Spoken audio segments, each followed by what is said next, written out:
Earlier this year, reports emerged in the United States suggesting that if circumstances demanded, Washington might suspend the supply of engines for China's C919 aircraft. For those unfamiliar, the C919 is not just any airplane. It is a medium-haul passenger jet that symbolizes nearly 2 decades of China's determination to break into a market long dominated by Boeing and Airbus. It took 17 painstaking years of research, design, and testing before the jet was finally ready. Since it entered commercial service in May of 2023, the aircraft has carried more than 1 million passengers and has already logged over 28,000 hours of safe flight. For China, this is more than a machine. It is a statement of technological independence. Many observers believe it is only a matter of time before the C919, like its American and European counterparts, begins crossing oceans and landing in airports around the world. Yet beneath this success lies a hard truth.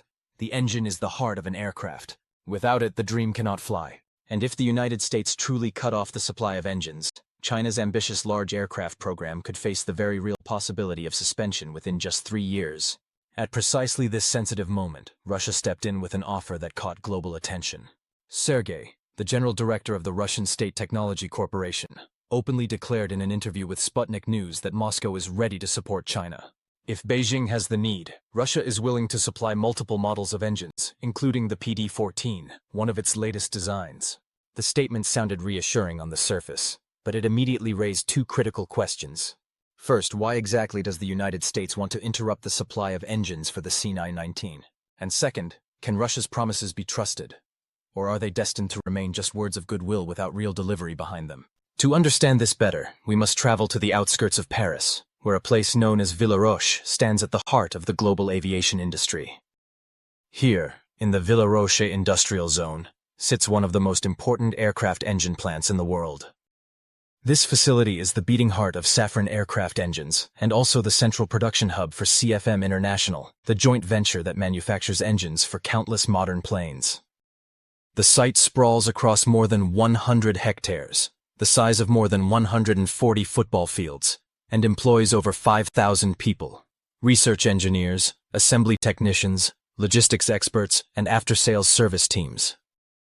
Together, they form a highly integrated industrial chain that turns out some of the most advanced engines on the planet.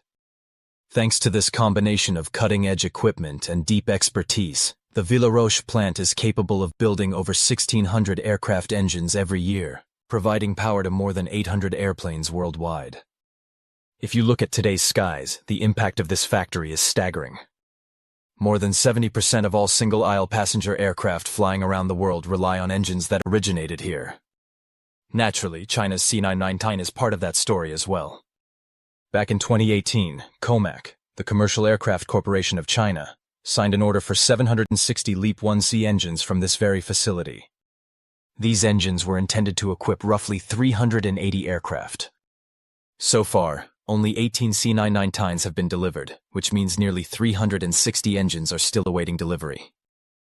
Safran even hinted last year that if the C919 truly moves into large-scale production, they would not rule out setting up a dedicated LEAP-1C assembly line in China itself. In fact, they already opened a similar center in Tianjin for the LEAP-1A, with an initial capacity of 50 units per year. This showed confidence that cooperation could deepen. But there is one major complication. CFM International is not fully French. It is a joint venture between France's Safran and America's GE Aerospace, each controlling exactly half the company. This structure gives Washington a powerful lever. At any time, if U.S. policymakers choose to impose sanctions on China, they can simply block the supply of engines, regardless of France's willingness to cooperate. And history suggests this is not just a theoretical possibility. As recently as late May this year, the U.S. Department of Commerce sent a signal by announcing it was considering suspending export licenses for certain American companies working with COMAC. Shortly after, longtime U.S. suppliers who had supported the Chinese aircraft project found themselves denied when applying for new export approvals. CFM International, the supplier of the LEAP-1C, was one of the companies hit. The consequences could go beyond engines. The C919 also relies on numerous other critical American-made components. Its avionics system was developed with GE. Its communication and navigation systems are sourced from Raytheon. Its hydraulic flight control systems come from Parker-Hannifin. Its auxiliary power unit is built by Honeywell. Even its landing gear hydraulics are supplied by Parker Aerospace. While the U.S. government has not revealed precisely which export licenses have been suspended, one fact is undeniable. If the engines were suddenly cut off, it would instantly throw the C919's production and delivery timeline into chaos.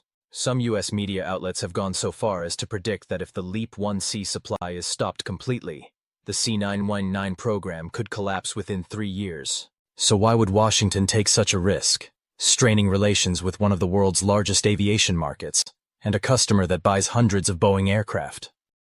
To answer this, we must look not at airplanes but at minerals buried deep in the earth, rare earth elements. In today's world, rare earths are essential to nearly every high-tech industry. Smartphones, electric vehicles, renewable energy turbines, and advanced military systems all depend on them. And in this domain, China has built a position of overwhelming strength. Though it controls only about 37% of global rare earth reserves, it commands over 90% of refining capacity and technologies.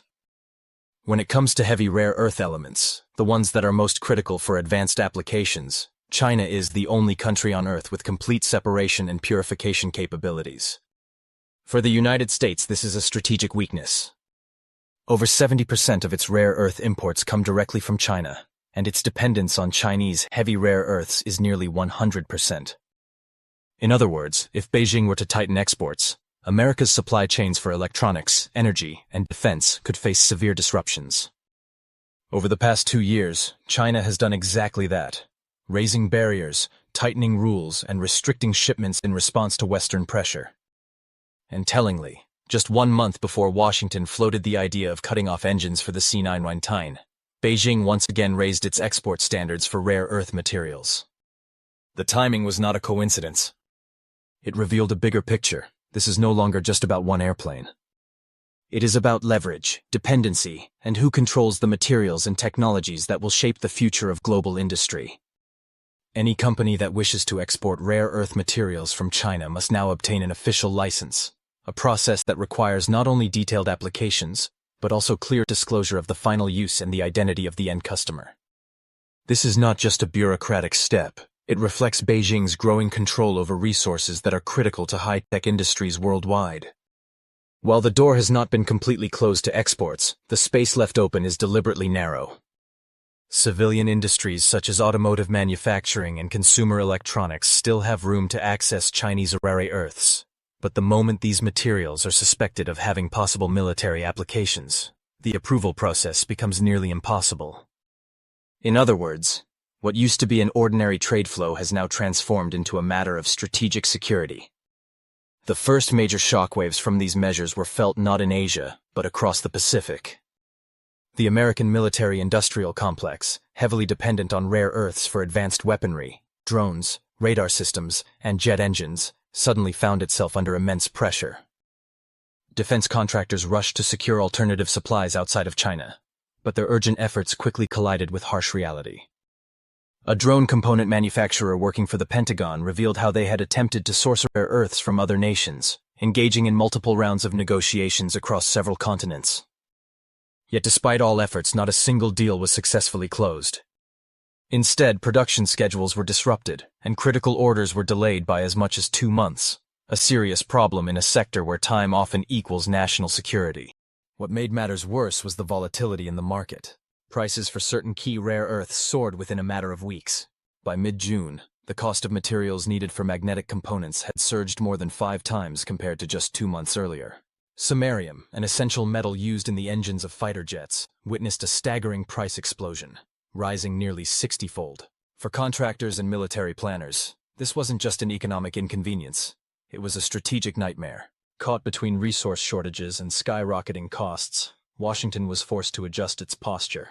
On July 4th, in a strikingly symbolic move, the U.S. Department of Commerce approved General Electric Aerospace to resume supplying jet engines to China's state-owned aircraft manufacturer Comac.